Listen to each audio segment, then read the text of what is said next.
Bueno, pues hoy es domingo 24 de enero del 2021 y otra vez estamos compartiendo un mensaje virtual a través de los medios que tenemos, que es el Facebook, que es el Twitter, el YouTube, Instagram también me parece. Y acuérdense que esto lo pueden localizar por medio de G316 Monterrey, así todo seguido. Quiero dar gracias a Dios una vez más. Y no me canso de darle gracias a Dios porque ha sido benévolo con nosotros, misericordioso.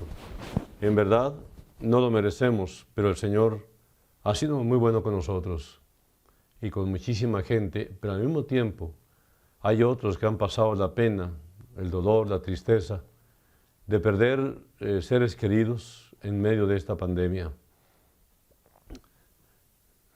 Hay mucho dolor, hay mucha tristeza. Pero apelemos a Dios, que es misericordioso, para que Él cumpla su propósito, por lo cual permite todas estas cosas que estamos experimentando. Gracias, Iglesia preciosa, por su fidelidad de perseverar y orar por nosotros, unos por otros, inclusive, para que Dios siga siendo misericordioso. Y mientras tanto, estamos conservando la vida y gozando todavía de buena salud. Debemos entender que la razón por la que estamos así es porque Dios quiere usarnos, Dios tiene un propósito claro, por medio del cual Él nos da esta capacidad de poder compartir la palabra de Dios con esta integridad física, mental y espiritual. Nuestra vida le pertenece al Señor y Él sabrá qué hacer con nosotros. Somos propiedad divina. Él nos compró con su sangre. Bueno, permítame hacer una oración, una pequeña oración por lo menos, para pedirle al Señor que nos guíe. Dios Santo, estamos en medio de algo que es completamente increíble, algo definitivamente único que está sucediendo en todo el mundo, en todo el planeta.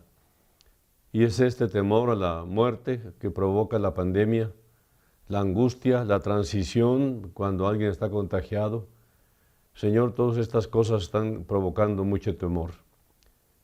Sabemos, Señor, por tu palabra, que tú eres todopoderoso y que no hay nada que escape de tu mano. Y por alguna razón tardas en sacar del planeta esta enfermedad. Yo te ruego, Padre, que estemos todavía en tu misericordia y quiero pedir perdón por nuestros pecados, porque yo sé, Señor, que estamos en medio de un tiempo muy malo, una generación, dice tu palabra, perversa y maligna, y cada día se torna más maligna. Sabemos que son señales de los últimos tiempos de esta dispensación.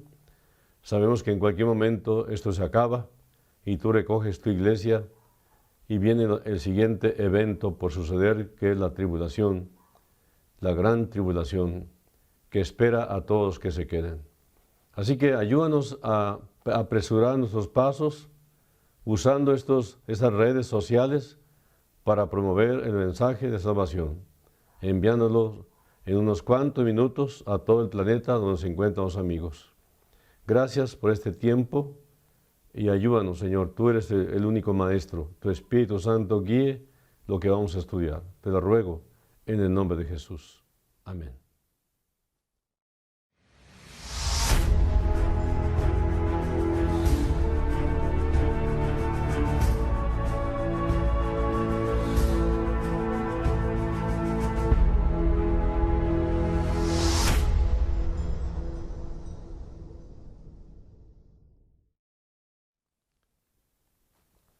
Capítulo 3, 5 marcas inconfundibles.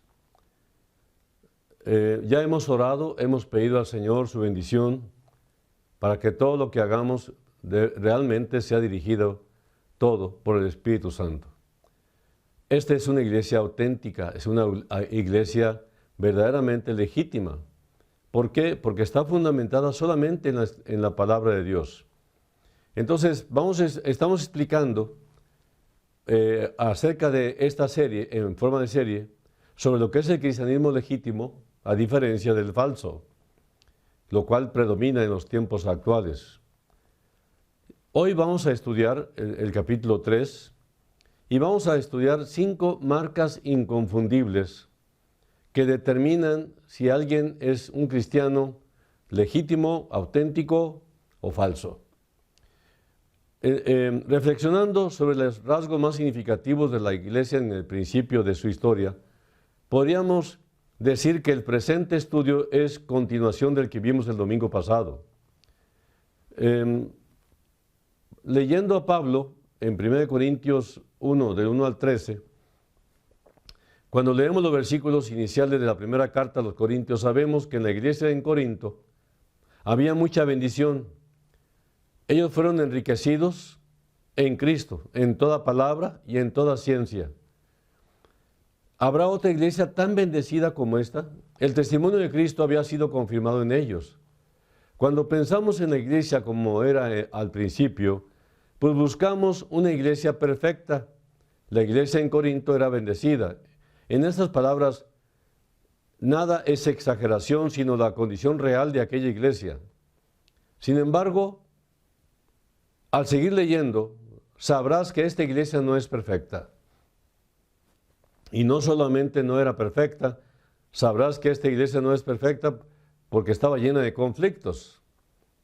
Al leer las 2 cartas a los Corintios, primera y segunda a los Corintios, como se conoce, descubrimos un problema tras otro problema, ¿verdad? Y por supuesto, nunca llamaremos a Corinto la iglesia perfecta cuando estamos leyendo todo lo que estamos leyendo. Podemos entender que Corinto tenía todo para la perfección, pero realmente los seres humanos, mientras estemos aquí y no estemos en el cielo, la imperfección nos persigue. Entonces todo el trabajo de perfección solamente le corresponde a Cristo. Él es el único perfecto. Y todos nosotros estamos completamente en una situación de crecimiento, de madurez, todo el tiempo. Cometemos fallas, nos caemos, nos levantamos, porque así es la vida cristiana.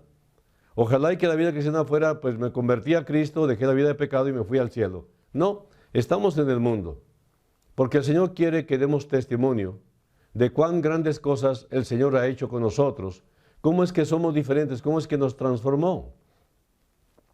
Uno de los trucos favoritos del diablo es tachar la verdad como una gran mentira. Y eso es exactamente lo que estaba sucediendo en Corinto. Los corintios comenzaron a dudar de la autenticidad de las enseñanzas de Pablo. No creían que Pablo fuera uno de los apóstoles de Jesucristo. Algunos de los creyentes de Corinto fueron muy difíciles, pues fueron una iglesia mundana y sin convicción de pecado, pues toleraban todo tipo de perversidades. Ahora, ¿cómo podemos distinguir lo falso de lo verdadero? ¿Cómo saber si nosotros estamos en el camino correcto y no en el falso? La respuesta está en que cada pecador que se convierte, Dios lo sella y empieza a manifestar un cambio radical en su conducta, un cambio inevitable. Es el sello de pertenencia y santidad.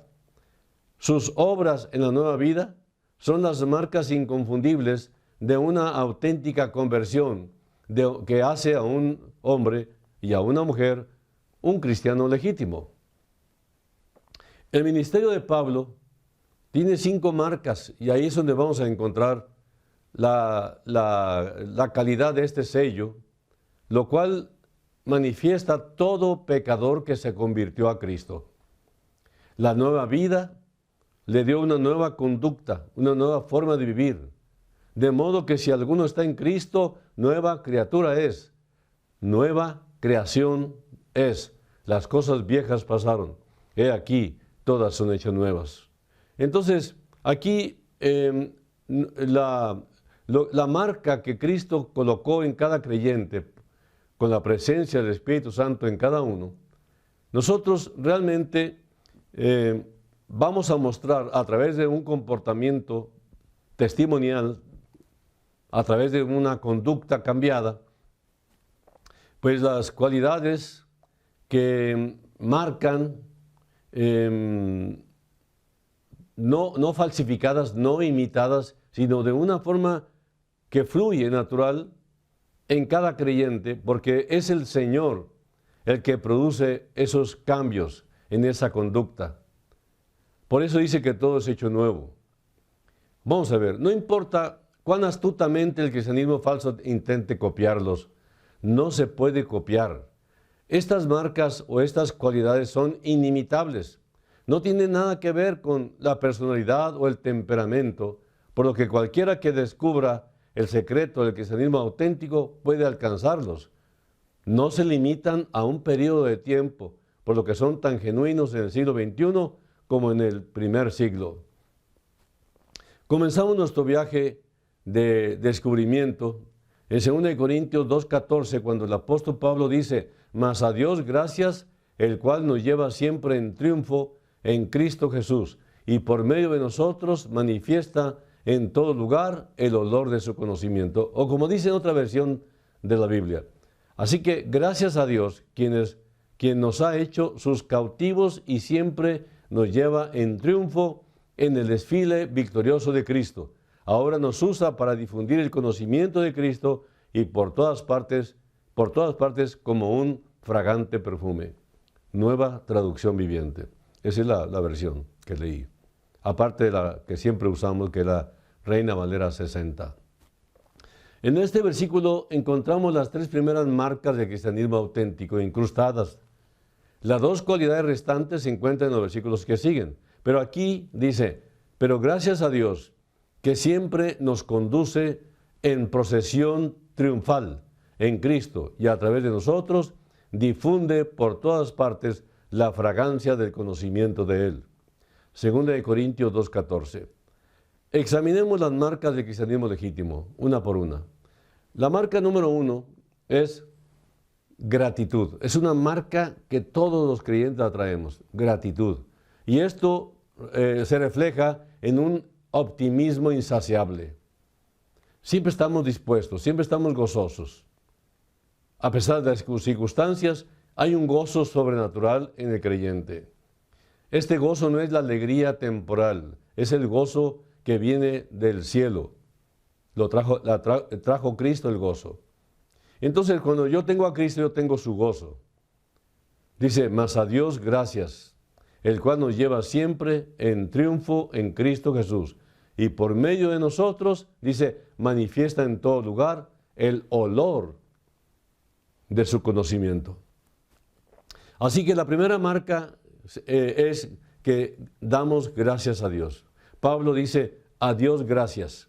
Una marca inconfundible del cristianismo radical es un espíritu de agradecimiento, incluso en medio de pruebas y dificultades.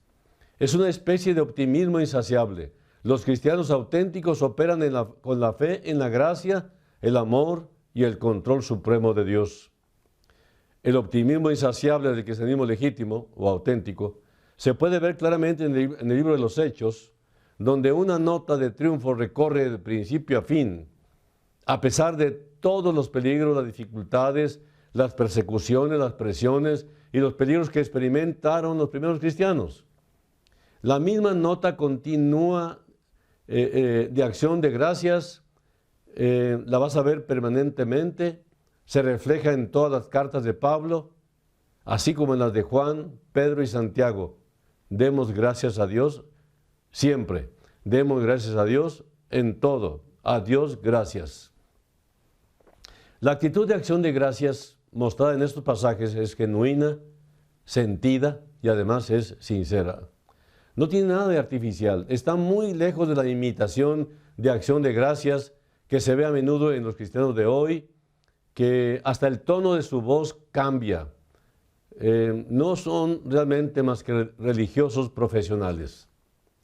Algunas personas piensan que se espera que repitan palabras piadosas y agradecidas, incluso cuando no se sienten agradecidas, y asumen que esa es la forma en que se supone que debe actuar cada cristiano. Muchos se han conformado con una forma de indiferencia cristiana, una actitud de sonreír y soportar que incluso un no cristiano puede adoptar cuando no hay mucho que pueda hacer al respecto. Pero eso está muy lejos del verdadero agradecimiento cristiano. Al escuchar a algunos cristianos de hoy, Pensarías que Dios espera que hagamos una sonrisa y vayamos diciendo, aleluya, tengo esta desgracia. No, de eso no se trata nuestro insaciable optimismo. La semana pasada estudiamos en Hechos 16 cómo maltrataron a Pablo y Silas por anunciar el Evangelio. Podría parecer extraño que estaban gozosos, como acusados de ser falsos o de hacer una buena fachada solo para mantener el ánimo. Después de haber sido golpeados y maltratados, yo creo que esto es algo que tenemos que tomar en cuenta. Definitivamente ellos estaban gozosos por la esperanza que había en ellos. Quizá tú dirías, no les importaba el maltrato. Claro que les importaba el maltrato, pero ellos veían el futuro, la esperanza en gloria. Estaban genuinamente agradecidos con Dios. Con todos los sufrimientos que sufrieron en medio de circunstancias tan adversas, su objetivo se había cumplido, ¿no? Iban plantando iglesias por todas partes en medio de la persecución infame. ¿Quién persigue a alguien por hacer el bien? Solamente alguien que está lleno de demonios. Plantar la iglesia en Filipos no podía ser detenida, ya iba en proceso. A pesar de la persecución, a pesar de los martirios, la iglesia se plantó. Y ese hecho los inspiró a estallar en alabanza y acción de gracias. Ahora ellos no sabían lo que Dios había planeado para realizar allí en la cárcel misma. Pablo y Silas ni siquiera pensaron que habrían de ser liberados. Simplemente estaban manifestando la marca del cristianismo auténtico, el cristianismo legítimo. O sea, el optimismo y la acción de gracias insaciables. El cristiano no para de dar gracias a Dios, porque siempre tiene bendición tras bendición. Incluso a veces se ve sombrío el panorama, y aún así, dice el Señor, que aprendamos a dar gracias a Dios en todo. Anteriormente, Pedro y Juan también habían sufrido amenazas y maltratos por predicar el mismo evangelio del Señor Jesucristo, que ellos predicaron y que ahora estamos predicando. Ahora, ¿cuál fue su reacción? Igualmente, optimismo y gratitud. Gozosos, dice en Hechos 5, 38 al 41, que estaban gozosos de haber sido tenidos por dignos de padecer afrenta por causa del nombre. ¿Cuál nombre? El nombre del Señor Jesucristo. Así que la marca número 2 es un triunfo inalterable. La segunda marca del cristianismo legítimo es esta, y está relacionada con la primera. Se encuentra en la siguiente frase, en 2 Corintios 2:14, en la segunda parte, dice, el cual nos lleva siempre en triunfo en Cristo Jesús. En otras palabras, quien siempre nos conduce en una procesión triunfal en Cristo Jesús. Noten cuán fuerte lo dice Pablo, porque Pablo dice con una palabra resonante, dice, Jesús siempre nos conduce en triunfo, siempre, no ocasionalmente, no a veces, sino que siempre. El apóstol deja perfectamente claro que el cristianismo que ha experimentado presenta un patrón de éxito inalterable. Nunca implica un fracaso, pero frecuentemente logra sus objetivos. Implica, como hemos visto, luchas, penurias y cuantas lágrimas por presentar lo que puede hacer el bien a la humanidad misma que odia al que estamos presentando. Y nos odia a nosotros que lo seguimos, a Cristo Jesús. El momento de la victoria puede incluso parecer un completo fracaso, como probablemente pensaron los que contemplaban a Cristo crucificado en el Calvario, pero sucedió todo lo contrario, fue la victoria final de nuestro Redentor, para después sellarlo con su resurrección. Bien dijo Jesús en las primeras palabras de las 7 frases en la cruz del Calvario. Lo primero que dijo fue, Padre, perdónalos. ¿Por qué? Porque no saben lo que están haciendo. No saben. Entonces, el momento de la victoria puede incluso parecer que se fracasó. Ya me imagino a Satanás ahogado de risa, viendo cómo el Redentor estaba siendo sacrificado y todos los que lo veían decepcionados, inclusive algunos de sus discípulos, por no decir todos. Jesús quedó solo. Dios crucificándolo por el pecado de nosotros, siendo inocente.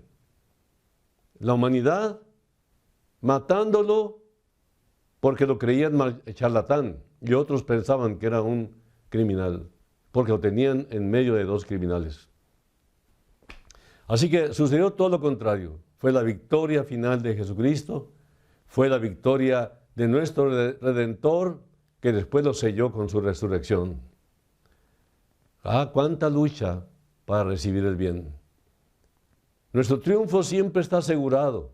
Aunque la lucha puede ser desesperante, nunca es tan seria la persecución por causa de las consecuencias maravillosas que vendrán cuando tú logras ver vidas convertidas a través de tu ministerio. Se traduce por fin en el logro completo de los objetivos que Dios nos ha fijado. Incluso la oposición que encontramos está hecha para servir a los propósitos de la victoria. Y esta victoria es también victoria de Cristo. En la vida de un cristiano auténtico, cada obstáculo se convierte en una oportunidad y el éxito es inevitable. Por eso Pablo dice, siempre nos conduce a la victoria. Y esto es lo que sucede actualmente con la pandemia, con el COVID-19, que estamos sufriendo en todo el mundo.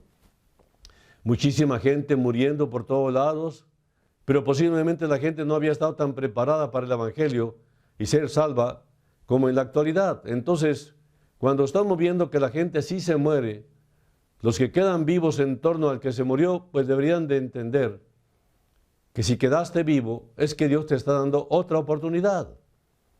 ¿Y la oportunidad cuál es? ¿Para qué es? Para tu propia salvación. Porque la persona que partió ya está en la eternidad. Entonces, es tiempo de aprovechar tan magníficas oportunidades, de dar testimonio a los cristianos verdaderos, auténticos, valientemente. La gente está desesperada y no hay claras esperanzas de que esto termine pronto. Tal vez te van a decir que eres un oportunista, pero qué bienaventurado es aquel que te ve oportuno en el momento oportuno. En el momento de la desesperación, ninguna religión ni filosofía, ningún ritual, ningún ceremonial consuela. El único bálsamo que trae paz al alma es la palabra de Dios. Las estrategias de Dios son tan poderosas comparadas con los planes y estrategias humanos que Él puede cambiar la oposición más cruel del hombre y convertirla en su propio beneficio. Y eso es lo que se registra en los primeros capítulos de Hechos. La iglesia en Jerusalén estaba creciendo a pasos agigantados. Unos 2,000 a 5,000 cristianos se reunían semanalmente y disfrutaban el tremendo compañerismo y la emoción. Sin embargo, todo estaba contenido dentro de las murallas de la ciudad. Cuando Dios quiso difundir estas cosas buenas entre las naciones, permitió que surgiera una fuerte oposición. Como resultado, los primeros cristianos fueron expulsados por todo el imperio, todos excepto los apóstoles. Dice la palabra que a causa del martirio que le provocaron a Esteban por su testimonio auténtico de cristianismo legítimo, murió como mártir. Y mucha gente que estaba alrededor de él, creyente, yo creo que se asustaron y empezaron a esparcirse por todas partes, como dicen Hechos 8. ¿Y qué hacían cuando se esparcieron? Fueron predicando el Evangelio por todas partes, dice la palabra. Y un beneficio que vino ahí, y no lo dudo, es que uno que estaba ahí, que era un oficial de los fariseos, llamado Saulo de Tarso, él estaba de acuerdo en el martirio a Esteban. Pero seguramente el testimonio de Esteban se le impregnó en su corazón y en su mente. y por eso fue fácil el encuentro con Cristo Jesús para su propia salvación. Aquel perseguidor de la iglesia ahora era Pablo el apóstol. Así que cuando Dios quiso difundir estas buenas nuevas entre las naciones, permitió que surgiera una fuerte oposición, como dije, y esa oposición, sin saberlo, fue un fuerte colaborador o colaboradora para atraer mayores oportunidades. Como resultado, vinieron muchos nuevos creyentes a través de aquella dispersión territorial de los primeros cristianos. Pablo hace un segundo punto en su carta a los filipenses para apoyar su afirmación de que las cosas que le sucedieron solo sirvieron para hacer avanzar el Evangelio. Él dice en Filipenses 1, 12 al 14, quiero que sepáis, hermanos, que las cosas que me han sucedido han redundado más bien para el progreso del Evangelio, de tal manera que mis prisiones se han hecho patentes en Cristo en todo el pretorio, y a todos los demás, y a la mayoría de los hermanos, cobrando ánimo en el Señor con mis prisiones, se atreven mucho más a hablar la palabra sin temor. Pablo decía, debido a mis cadenas, la mayoría de los hermanos en el Señor han sido animados a hablar la palabra de Dios con más valentía, con mayor denuedo. Debido a que Pablo era un prisionero, los cristianos romanos estaban testificando mucho más libremente en toda la ciudad de lo que hubieran hecho de otra manera. Mirando hacia atrás, a través de los siglos intermedios, podemos ver que la plantación de estas iglesias no fue su mayor obra después de todo.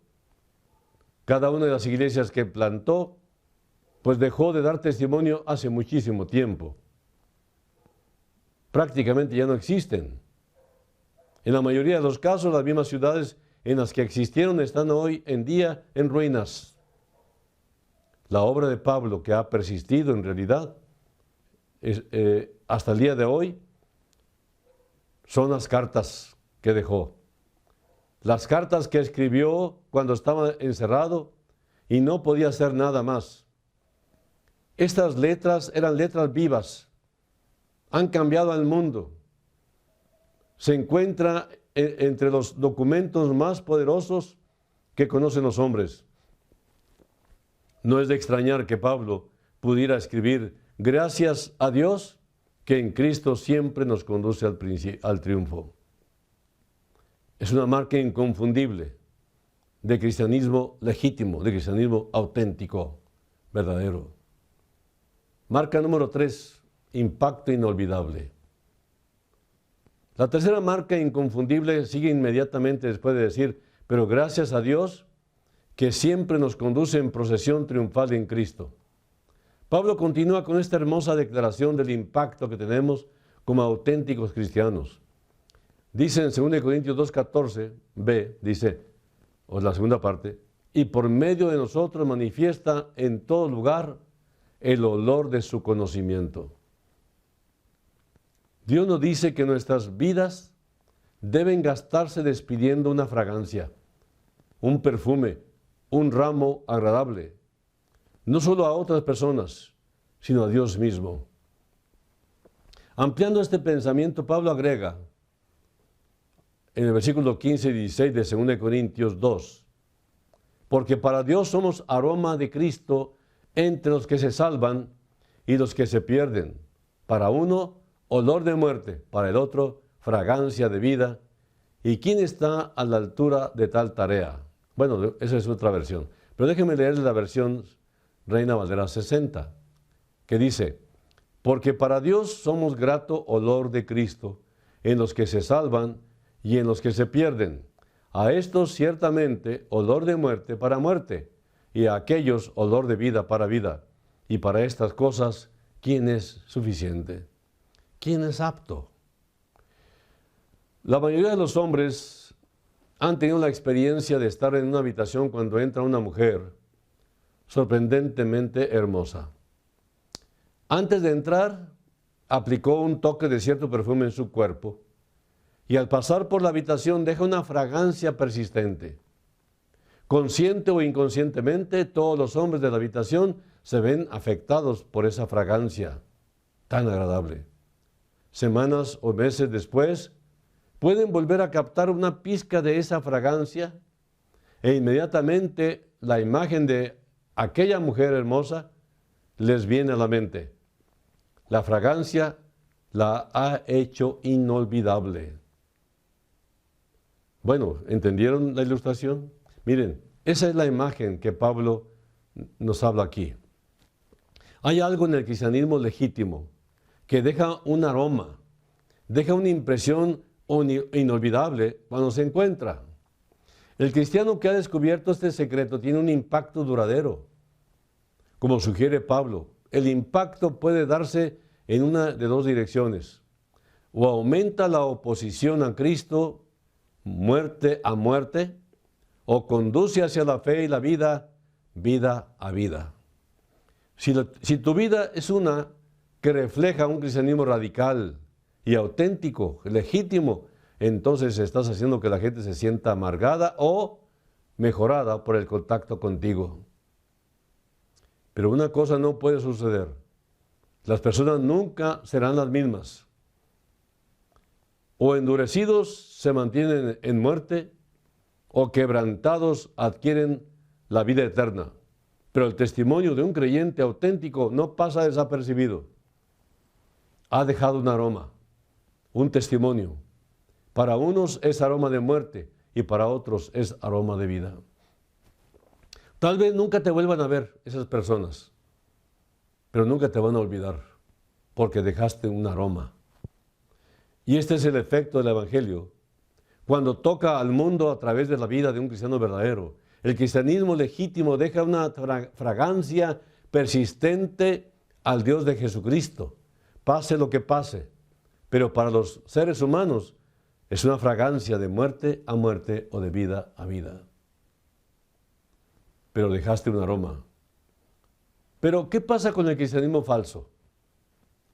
Ese es otro asunto, nada que ver con lo que estamos hablando. Porque es un mal olor. Es un mal olor. Seguramente han escuchado la única frase que hemos oído por ahí. Los viejos pescadores nunca mueren, solo huelen así. Repito, los viejos pescadores nunca mueren, solo huelen así. Lo mismo puede decirse del falso cristianismo. El falso cristianismo nunca muere, pero sigue oliendo a muerto. Por ejemplo, en el día de hoy nos queda un precedente en la toma presidencial en los Estados Unidos del siguiente presidente, jurando religiosamente ante la Biblia, pero sin tomar en serio dicho juramento, pues vienen días peligrosos mayores que la pandemia, y es cuando se necesita el consejo divino. Ojalá y que esa Biblia en la cual juramentan, la abrieran y pudiesen recibir la dirección divina para saber gobernar esa gran nación. Y ojalá y fuera en México que algún día alguien por lo menos jurara sobre la Biblia, pero no lo van a hacer. Vienen tiempos de juicio, no solamente para los Estados Unidos, tiempos de mucho más dolor está por venir. Todo el mundo necesita a Dios. Esta es la última oportunidad antes del fin de esta dispensación que nos tocó vivir. En la cuarta marca, la marca número 4, integridad intachable es la marca, integridad intachable. Esta cuarta marca del cristianismo genuino, legítimo, se encuentra en 2 Corintios 2:17 cuando dice el apóstol: porque no somos como muchos que medran falsificando la palabra de Dios, que mercadean la palabra de Dios, sino que con sinceridad, como de parte de Dios y delante de Dios, hablamos en Cristo. En otras palabras, a diferencia de muchos, no vendemos la palabra de Dios con provecho. Al contrario, en Cristo hablamos ante Dios con sinceridad, como hombres enviados de Dios. De gracia recibimos, estamos dando de gracia. Recuerden, esa no es una descripción de los pastores cristianos solamente, sino de todos los cristianos, de todos los creyentes. Tiene una gran aplicación para los pastores, sí, y para otras personas en el ministerio, pero su referencia principal es para todos los cristianos, los cuales el apóstol Pedro llama sacerdotes, que han aprendido el secreto del cristianismo legítimo, el cristianismo verdadero. Los cristianos pueden describirse de dos maneras, negativa y positivamente. Negativamente, porque no son vendedores ambulantes. La palabra significa buhonero, que era un vendedor callejero. De vez en cuando escucho que la testificación cristiana se describe como vender el evangelio. Yo me estremezco cuando escucho eso porque no creo que los cristianos están destinados a ser vendedores de Dios. La idea aquí es la de un vendedor ambulante que tiene ciertas mercancías que considera atractivas y que vende en la esquina cuando pasa la gente. Se gana la vida vendiendo sus mercancías. Gran parte de la predicación y el testimonio cristianos se pueden describir de esa manera. La gente selecciona ciertas características atractivas de la Escritura y las usan como puntos de venta. Por ejemplo, la curación o sanidad, como le llaman ellos, sanidad divina, campaña de sanidad divina. Vengan todos los enfermos porque aquí van a sanar. Y es un tema legítimo para el estudio y la práctica, pero cuando se destaca y se insiste en él continuamente, especialmente cuando se vincula a él un lanzamiento para grandes ofrendas de sacrificio, la curación puede conducir rápidamente al mercaderismo, o sea, a la estrategia para aumentar las ventas. Y también tenemos otro que es la profecía, ¿no? ¿Cuántos se han erigido como profetas o apóstoles? Es impresionante, me llama la atención. ¿De dónde sacan eso? Pero la Biblia no dice eso. La profecía puede tener el mismo propósito. Si a un hombre se le conoce solo como maestro profético, estoy preocupado por él porque ha elegido algo que es atractivo e incluso sensacional, llama mucho a la persona sobre él. A eso se le llama protagonismo. No está buscando la gloria de Dios, sino su propia gloria, al ser sensacionalista con la palabra.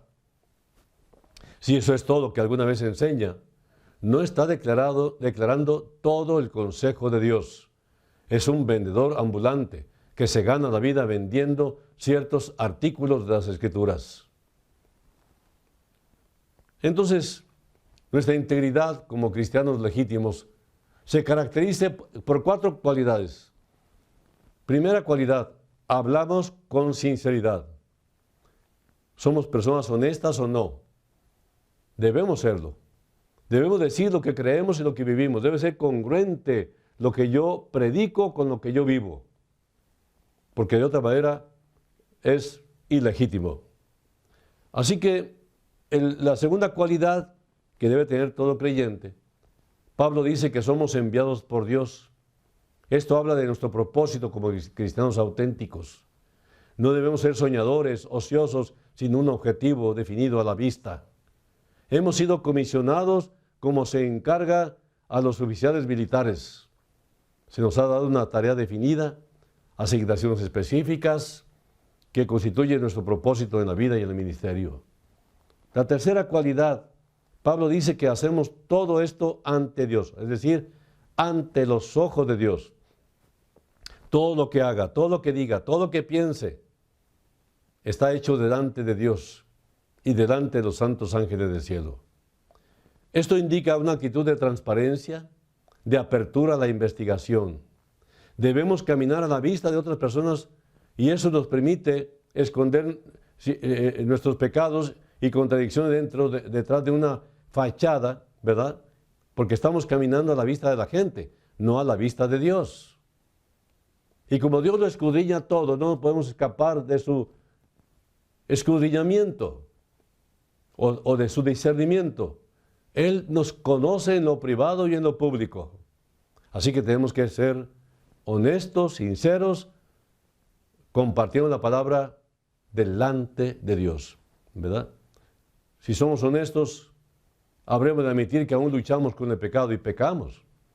Pero ahora el tratamiento de Dios es diferente, pues disciplina a sus hijos, porque ya no somos sus criaturas nada más, ahora somos hijos adoptivos, por causa del único Hijo de Dios que se llama Jesús. Y al aceptar a Jesús, yo fui hecho hijo adoptivo, adoptado por Dios. Entonces, persistir en el pecado, ya siendo hijos de Dios, pues trae disciplina, ¿verdad? En 1 Juan 1, del 8 al 10, el apóstol nos habla de el pecado que comete el cristiano, ¿no? Lo que llama la atención es que se incluye Juan, el que escribió la carta. 1 Juan 1, 8 al 10.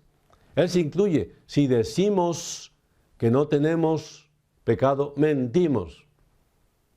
Y también dice, y hacemos mentiroso a Dios. Y luego dice en el versículo 9, si confesamos nuestros pecados, Él es fiel y justo para perdonar nuestros pecados y limpiarnos de toda maldad. Juan se incluye. Está diciendo nuestros pecados, ¿no? Si confesamos, si decimos, o sea, Él está incluyéndose, lo reconoce. Todo es evaluado y probado por la pureza, el conocimiento y la sabiduría de Dios. Y lo que es pecaminoso, lo confesamos de inmediato y nos arrepentimos de inmediato ante Dios.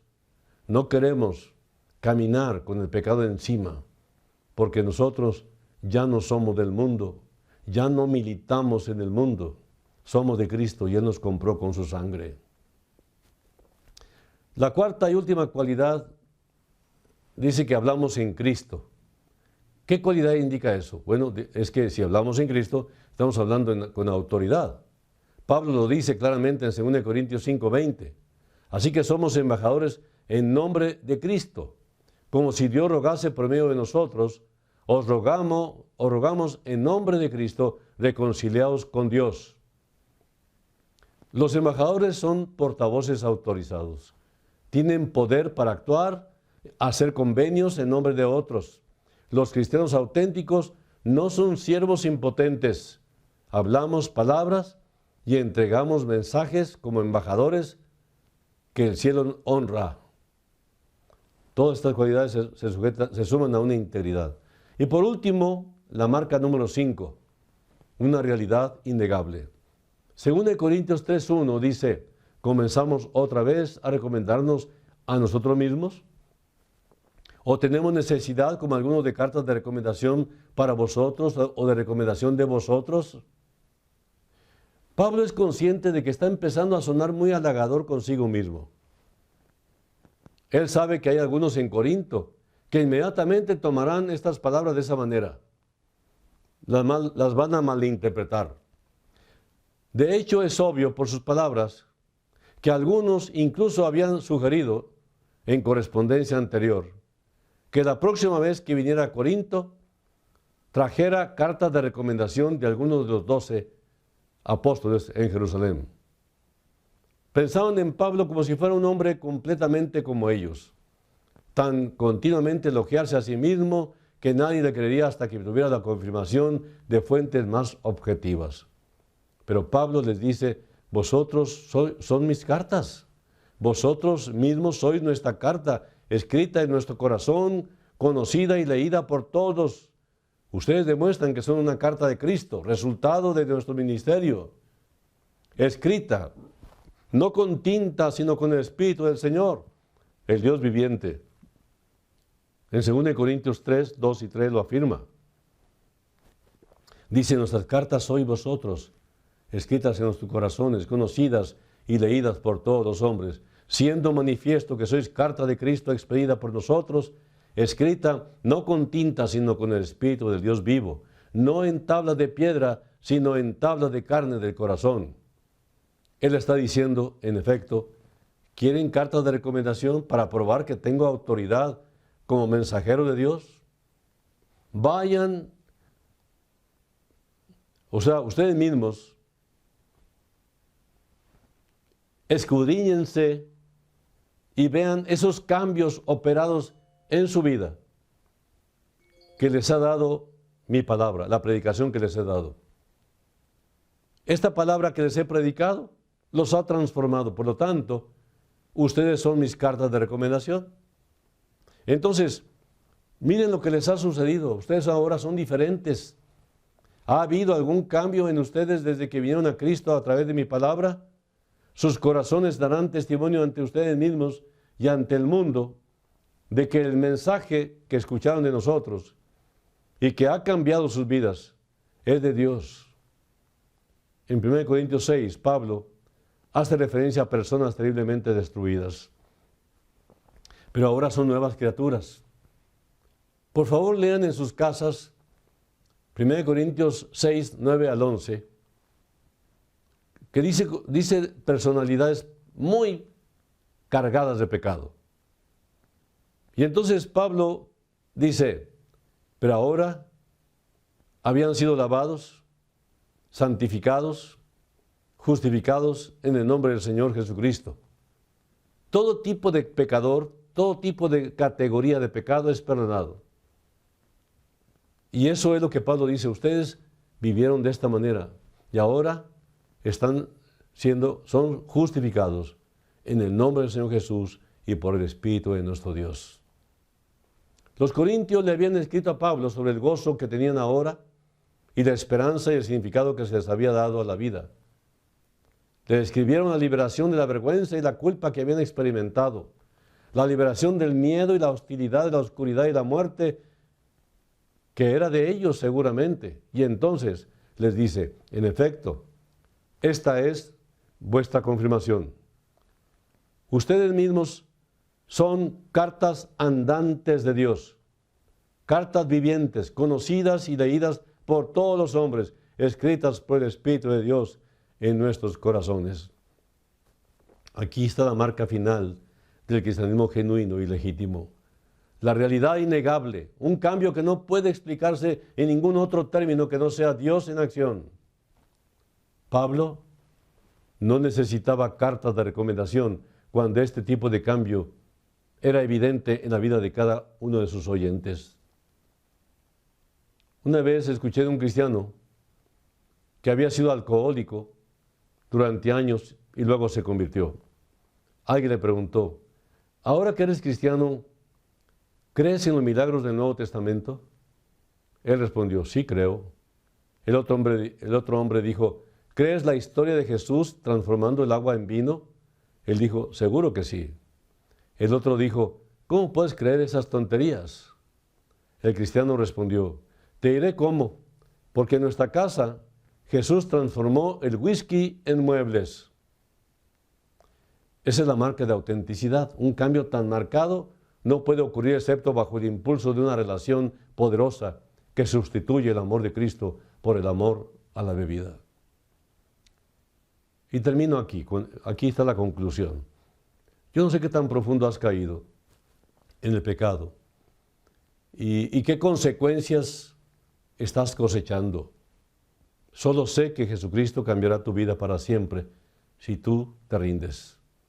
No solo arreglará tu destino eterno, sino también cambiará profundamente tu vida temporal, dándote abundancia, llevando por todas partes el sello de su transformación en ti, del trabajo maravilloso de darte una vida con esperanza, una vida gozosa que no depende de las circunstancias. Dice en 2 Corintios 5, 7, porque por fe andamos, no por vista. Por fe andamos, no por las circunstancias. No, si es por las circunstancias, estamos mal. Así que lo más razonable, amigo, es que vengas a Cristo Jesús, y pruebes cuán bueno es el Señor, que desea entrar a tu corazón y darte todas estas cosas. Permíteme cerrar con una oración. Padre, qué bendición tan grande conocer tu palabra, saber de estas marcas, en las cuales podemos autoanalizarnos y ver si verdaderamente vamos por el camino correcto del cristianismo legítimo, del cristianismo genuino y verdadero. Yo te ruego, Padre Celestial, que en este momento los que están orando, acompañándome en esta oración, reciban un testimonio glorioso en su interior por tu Espíritu, que mora en cada cristiano. Yo te ruego que tengas misericordia de cada uno, que tú traigas, Señor, gozo en el cielo por cada uno de mis oyentes que se entrega a Cristo Jesús, que se convirtió. Que la gloria sea para ti, Señor. A ti te honramos, a ti te glorificamos únicamente, y que así sea por los siglos. Yo te ruego, Padre, que me ayudes a compartirles a mis hermanos y amigos en esta parte final del mensaje una oración específica, decidida, genuina, valiente. Oren conmigo, por favor. Dios, tú has dicho en tu palabra que si nos humillamos, todos aquellos que invocan tu nombre, que si oramos, que si buscamos tu rostro, que si nos arrepentimos de nuestros malos caminos, tú nos prometes oírnos, nuestras peticiones, perdonar nuestros pecados y sanar nuestra tierra. Pues, Señor, realmente estamos experimentando esta humillación al vernos tan impotentes en resolver la situación que nos trae tanto dolor y tanta tristeza y tanta desesperación.